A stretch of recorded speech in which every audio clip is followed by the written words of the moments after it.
No human being has a right to put their hands on another human being. Man to man, woman to man, and certainly not man to woman, period. I don't care what your name is. I don't care what your title is. I don't care what your credentials are. I don't care what your celebrity status is. I don't care how much power you have or money you have or clout you possess. None of that gives you the right to scratch, slap, spit on, beat, punch, pull, push, kick, drag, or anything remotely close to that to another human being, especially one you say you love. Yes, Diddy did it, and thankfully he got caught. He did get caught on camera. That is great. He damn well needed to. And because thankfully we are in the Me Too era and the laws have changed to be more on the side of the victims to some extent, Diddy is done. I applaud that. I absolutely applaud that. However, what about the many countless other victims who are experiencing domestic violence from their abusers every single day?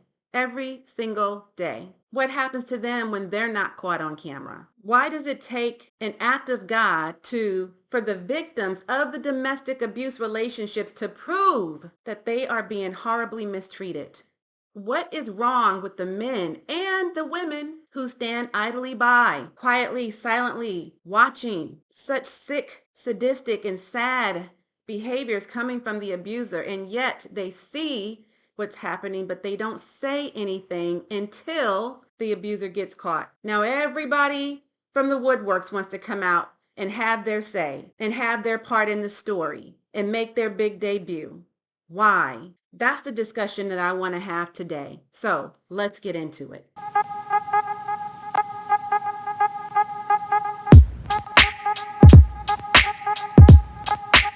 Hey there, Queen. Welcome to my channel. So glad you're here. Thanks for stopping by. Listen, whether you're new to me or true to me, I appreciate you taking the time to stop by, listen in, and see what I'm up to these days. Listen, if you are a high achieving woman entrepreneur over 40, a woman of color, or a woman, a member of the LGBT plus community, and you're feeling the squeeze between success and satisfaction, listen, you have found your sanctuary. I am your new favorite coach and your biz bestie, Katrina Marie, also known as the Boss Chick Biz Coach and your fearless leader. I am a holistic health and wellness coach and educator, and I'm here to resuscitate your life and your legacy. And I do this by helping you heal internally so that you can expedite your internal success. I help you to exit a corporate career that may be toxic. Maybe you're in a hostile work environment or just a corporate career that no longer serves you.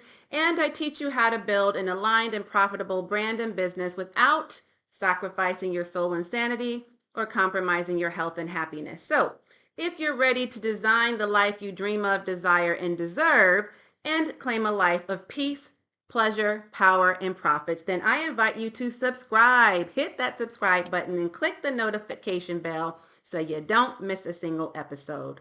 Let's get into it right now. So I'm just going to be transparent with you today, okay? I'm not coming on here scripted. I don't have anything rehearsed. I didn't really plan this out.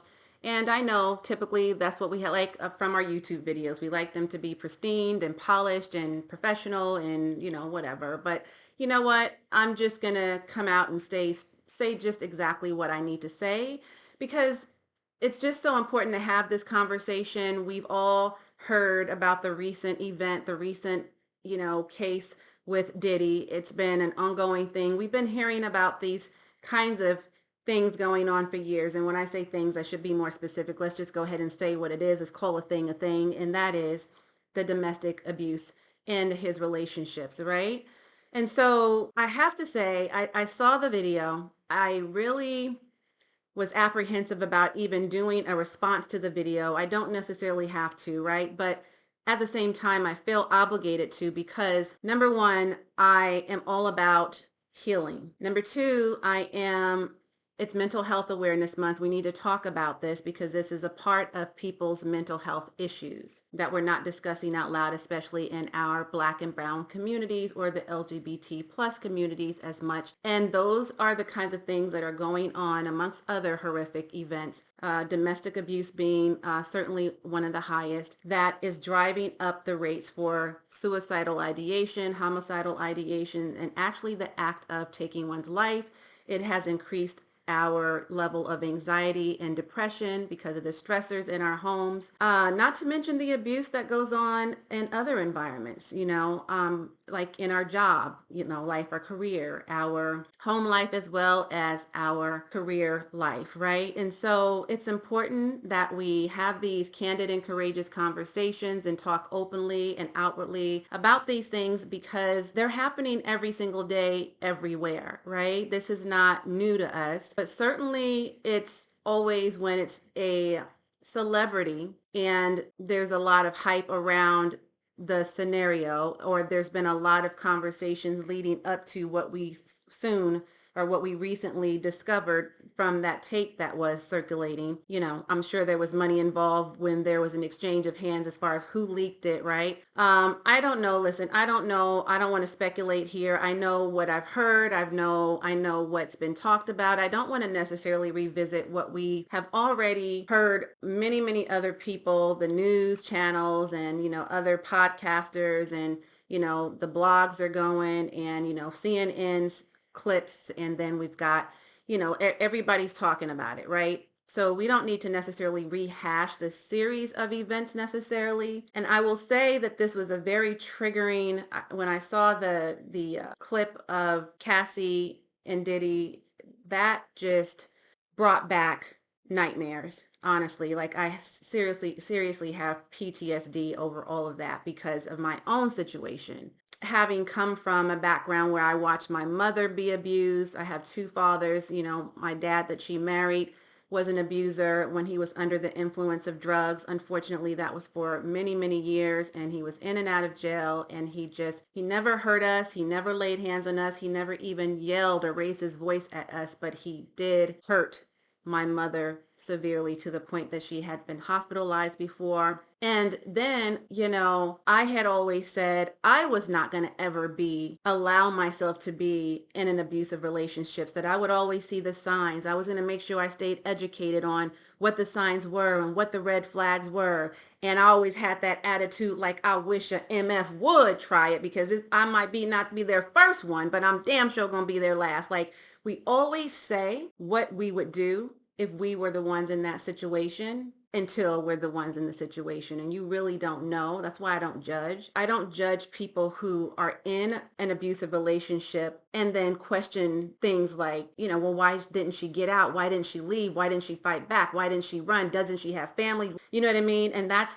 a lot of what I'm hearing. And I want to get into that discussion as well, because that is so bothersome. And I'm going to tell you why here shortly. But yes, I saw the video. I decided, okay, I'm going to come on here because I feel obligated as a mental health advocator, right? I'm all about a big proponent for mental health awareness. It is Mental Health Awareness Month, right? And so it's my duty, and I'm a nurse. So my background, I've seen so many women come through the hospitals who were abused. I've seen children abused. Like it's just a whole sad story. And so this situation, again, is not a new situation. This is happening around the world every single day, right? We don't know what's going on in our neighborhoods, in our communities necessarily, because we're not behind closed doors with these individuals, but we do know what's going on somewhere. We do know that for a fact. But what I want to talk about today is just the judgment around it all, right? Because again, I was listening to the Breakfast Club the other day, and they have a time where things like this come up, and rather than them just weighing in on the conversations, they have callers call in, and then we listen to them and what they have to say. And it's always interesting, right? People have their own take on things depending on what their personal experience was and what they know of the situation, or what they may have heard, or what they think they know,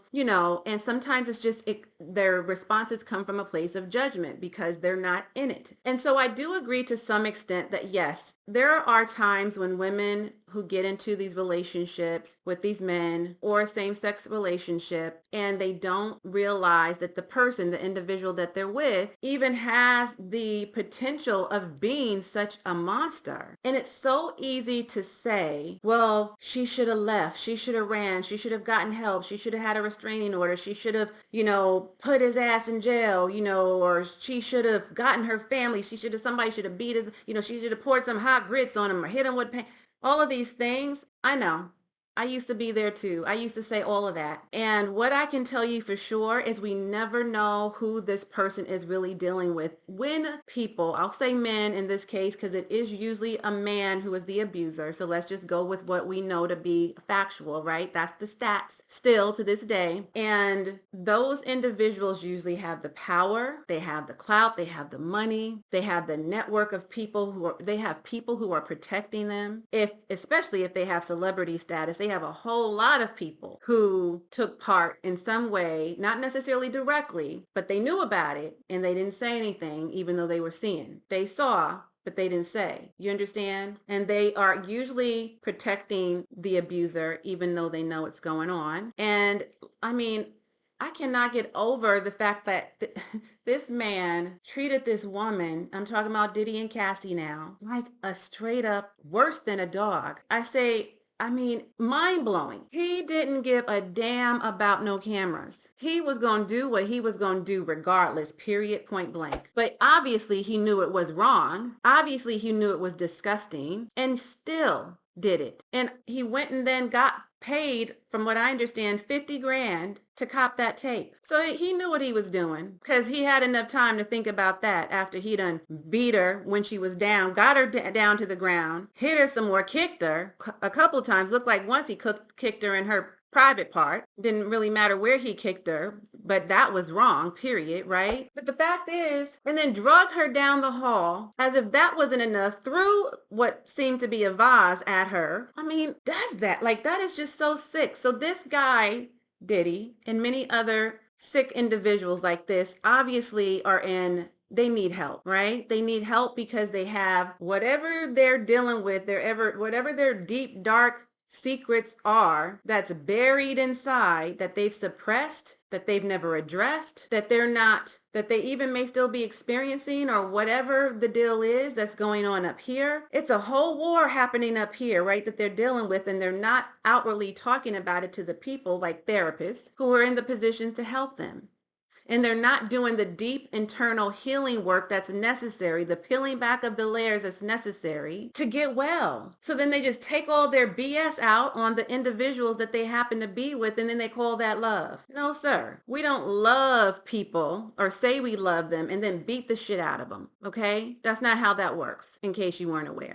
I saw that and I was so disturbed. It was so disgusting, so despicable, so distasteful, so disgraceful, so disrespectful, so degrading that you would treat another human being like that. And it discredited everything anybody ever felt about you, did he? All of that went out the window. You just literally, in a matter of however long it took for this tape to circulate around, to get around to the right people and then out to the public, just that fast. All of those years that you built yourself up and your legacy that you've worked so hard to achieve, all the power and the money and the big fancy homes and cars and the life you was living and the parties you were having and all the things. It's so disheartening to know that so many young men were looking up to you because you made it to a level of success that many of our Black and brown men never even get to be a part of. They can only dream about it. They dream it and they hope for it and they pray and they work towards it. And some of them that have not made it to that level of success and may not, more than likely won't. You made it. You made it, dude. You made it. And yet here we are, ground zero. That's just beyond my comprehension. And I know he's not the only one. I know we have, Bill Cosby, who did his thing and got caught. We have Harry Weinstein. I forget the other guy's name. And then we've got people like Donald Trump grabbing by the P, really? I mean, so, these are people up there and again in public eye, right, that we've heard about and all of that. And yet, so we know the common man, and I say common man, the man that's, ordinary man doing ordinary things, that's just in the neighborhood, the around the way guy, the around the block dudes, right? The people that's just in our regular neighborhood, in our day-to-day lives that we just know, right? I'm talking about regular people every single day are doing this to the women that are in their lives. And I'm just saying to myself, God, you have a whole mother. I mean, would that be okay if you saw somebody treating her like that? What about your daughters? That would be okay if you saw somebody treating your daughters like that? I mean, what would be the first thing that came to your mind? You see, this is what I mean by when we don't heal, when we don't do the work. I don't care how much success you have. If this was already, you were dealing with your own demons and not dealing with your own demons, and you didn't get the help for it, this was who you are all along. So money and power and clout and all the possessions you have and all of the things, that only makes you worse. That just expounds or expands, right, whatever it is that you are already going through. Only it makes you feel like you're invincible. It makes you feel like you are, that you will never self-destruct, right? Because you're unbreakable. You're not going to get caught because ain't nobody caught me yet. And I got all these people around me who's been a part of all my stuff, and I got stuff on them and them and them and them. I got stuff on all these people, so I wish they would. I'm going to bring everybody down with me. So then there's that blackmail piece. But going back to what I was saying earlier, you never know what somebody is really dealing with. You know what I'm saying? As far as, I mean, we don't know how many times Cassie tried to run, or Kim Porter before Herb, he was with, I don't know who he was with in what order, but at once upon a time, he was with the mother of his children, Kim Porter. We don't know. I heard that she eventually started fighting back, but that's not everybody's story or position to take, right? It's not always that easy. Listen, let me tell you something. When I was in my relationship, I was in only 3 relationships, okay? My first relationship, same-sex relationship, when I finally came out to the world, to the public, my mother had been known. I came out to her as a lesbian when I was 16. I didn't come out to the public though until I was like 22, 23. And my first relationship with another woman, something we don't talk openly about. It's like only men is beating other women, right? We've heard about the women who's beating some men, but it's usually we hear about the men beating the women. But what about the men beating the men and the women beating the women too? Which, by the way, I didn't even know that was a thing. Like, that was unheard of to me, right? Because in my mind, women loving women. We loving each other. Women love. We're emotional beings. We love each other. Like, that's who we are. That's naturally what we're made of. That's like deep down in our DNA. But no, ma'am. And the thing about it is, these people are so manipulative. They are so charismatic. They know what to say, how long to smooze you, right? And make you feel good and make you think that you're so special and all of these things. They know, they do this with great intention. They're narcissists. So, and then it doesn't help at all if these individuals are also under the influence of some sort of substance, be it alcohol or drugs. So when I was in a relationship, I had dated this person for 6 months before I started to really see signs of they can even be abusive. You start to see little signs, but you excuse it at first. And so I never saw myself being in a predicament where I wouldn't fight back, or I wouldn't just up and leave, or I wouldn't get somebody involved to kill him, basically, right? Or hurt him pretty bad. And yet when it happened, I was so taken by surprise. And it's not that this individual had power. Well, first of all, you're looking at me, Katrina Marie, now, okay? 53-year-old Katrina Marie. Back then in my early 20s, I was 20 nothing years old. I was all a $120, soaking wet. That might be even overdoing it because I was stressed out and, doing a lot of different things and going through a lot when I was in that relationship that I probably was down to 115, but I definitely was somewhere between 115 and 120.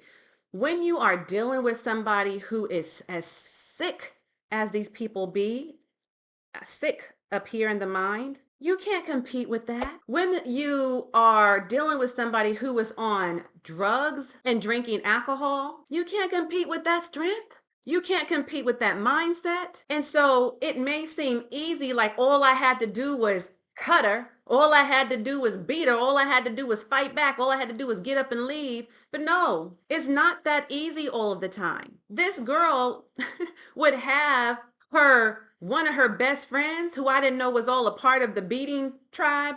They all beat their women. I had no idea. I heard some really sick, disgusting things that they did with the women at a special place they would go to and take these women and lock them up and do these horrific things. You hear that kind of thing and you're like, oh my gosh, I got to get out before I don't get out. Oh my gosh, I got to get out before I am that woman. And what if my family don't know and find me? What if nobody comes for me because they don't know this is going on? So you tend to just kind of keep your mouth closed and strategically plan to leave for the day that's going to come. You know what the day is. You're going to have an opportunity. You just don't know when. You're hoping and praying for the opportunity to come soon, but you don't know when. And why you don't just tell everybody? I mean, common sense. Because it's embarrassing. Because it feels shameful. Because you're like, oh my God, how did I get here? How did I even end up here? How did I attract this person? What is wrong with me that this is the kind of person I attracted and then didn't see it? Didn't see it coming. Didn't see the red flags. And then you start this blame game. Sure, I'm not a fighter with my fist. I never have been. I have had to get into some fights at a younger age because I was a bullied child, and bullying obviously found me or followed me into my relationships as much as they did in the workplace. So I am a magnet for people who bully. But I really sincerely, after seeing how my mother was treated, I never thought I would find myself in the same place, and by another woman of all things. But when I was in this relationship, I was very careful. Like I said, this person would have her friend, who didn't even drive, by the way, lived blocks and blocks away from where we lived. And she would call her up and let her know, I'm about to beat this bee's, you know what. Okay, I'm going to try to keep this rated PG for the most part, because I don't know, just in case, I don't know who's watching. I'm just going to keep it rated PG. Okay. Well, I think it's more than rated PG now. I already done said a couple curse words, but anyway, it doesn't matter. I said what I said. It's too late. Can't take it back. I'm not going to edit it out. All right. Because I really want to say some other choice words right now. Just thinking about it. It just boils me. But thank God I'm on the other side of healing. Okay. So I'm a better person. I'm more evolved. But it used to just boil my blood, grind my gears. Like every time I talked about this, what it would do to me. But when people don't deal with their ish, they're going to have to deal with that lingering drama because they did not get any healing for their trauma. And karma is a bitch. It's coming for them. Whatever they did to you is already done to them. Whatever they did to you is already done to them. And so back to the story at hand, she would call this girl up, let her know what's about to go down. She would walk her fat ass down blocks away to get there to take my child and my, at the time, partner's child. And then, make sure she gave some words of encouragement after she helped her pull out the, back then we had landlines, pull out the landline cord from the outlet from the wall. And then leave with these words: baby, don't hurt her too bad. Whatever she did, try not to hurt her too bad. Yeah, it's a real thing. And so yes, I fought back as best as I could, but I'm used to fighting with my mind and my mouth, okay? I'm sharp with those things. Those are my tools, my weapons, my power. But that's not going to get me very far when I'm getting my butt beat, right? And like I said, when you're fighting somebody who is sick in the mind and they're physically stronger than you and they're on drugs, girl, you can't just up and leave or run, or you can take something and you can hit them. And see, this is the crazy thing. When you have a heart and when you care at all and when you're just not a sick person too, you know what I mean? Even in those situations, you're thinking about things you never even thought you would consider, like, but if I hit her and then I kill her, I gotta go to jail. And what's gonna happen to my baby? Now he's gonna grow up without a mom. He's gonna be raised by my mother. Which, I mean, that's not a bad thing. I mean, my mother is the best mother anybody can have, but that's the burden I'm going to place on her. My child now has to be raised without me because I killed somebody in self-defense. I've called the police before. They came out and I was scared to press charges because they kept telling me, well, we're going to have to take her kid and he's probably going to go in the foster home and this and this and that. And I know what goes on in a lot of these foster homes. The foster child system, I don't know why the word's not coming out, but when you're a foster child and you're in the system, what happens a lot of times in those homes, because a lot of these kids go to these dysfunctional homes to more dysfunctional people, and they were better off with where they were, quite frankly. So because of the heart I have, I was concerned for her child, concerned for my child. And so didn't press charges, but decided that I was going to start making some strategic moves and planning out my escape. And that's exactly what I did. But don't you know that during that time, it just got worse. And thank God I am here. I ain't even going to go into details. I'm actually writing a book, and that's actually helping me heal through all of this madness. But to have to relive the pain of it all, that can be damaging too. That's why it's so important to heal. So, but kind of got off track, but what I'm saying here is it's not always easy. It isn't. It's not just that simple to just up and leave, but there is help and you're not alone. And so if you are going through something like this right now, I need you to know that there are people like me and so many others in our community who's willing to extend a helping hand to help you get out of a situation like that, even if you don't know what it is you need to do, the first step you need to take, who you can call, how can you feel safe? Because thank God, because this girl pulled a gun on me, and it was a loaded gun, and played Russian roulette, or Russian roulette or Russian roulette, whichever. Thank God I'm here to tell this story. But so many women are not. Thank God Cassie is here to tell her story. We don't truly know what happened to Kim, but she's no longer here to tell her story. Do you know what I'm saying? And there are so many other stories like that where the person's no longer here. So to my women collectively, to my LGBT, I don't know why that just doesn't roll off my tongue sometimes. I think we're starting to get too many letters, y'all. I'm stopping at the Q. Plus, minus, divide, whatever you want to do. LGBTQ plus. To my ladies over 40. And even if you're not 40, anybody, any woman who is going through domestic violence in their relationship, we are in a different era. Please know that there is help out there. Please do not wait for it to be too late. I am so serious. I am begging you to get the help. Begging you to get the help. Seriously, begging you to get the help. Please go to a trusted family member, a friend. If work is the only place you can get help, most employers have EAP, or an employee assistant program, where you can go and talk to somebody free of charge. Those are complimentary services. You get so many sessions with the therapist. If you have to go that route, go. Don't be afraid to press charges. Don't be afraid to share your story with others. Don't be afraid to just express what is happening secretly behind closed doors when it is that bad, or before it gets worse. Because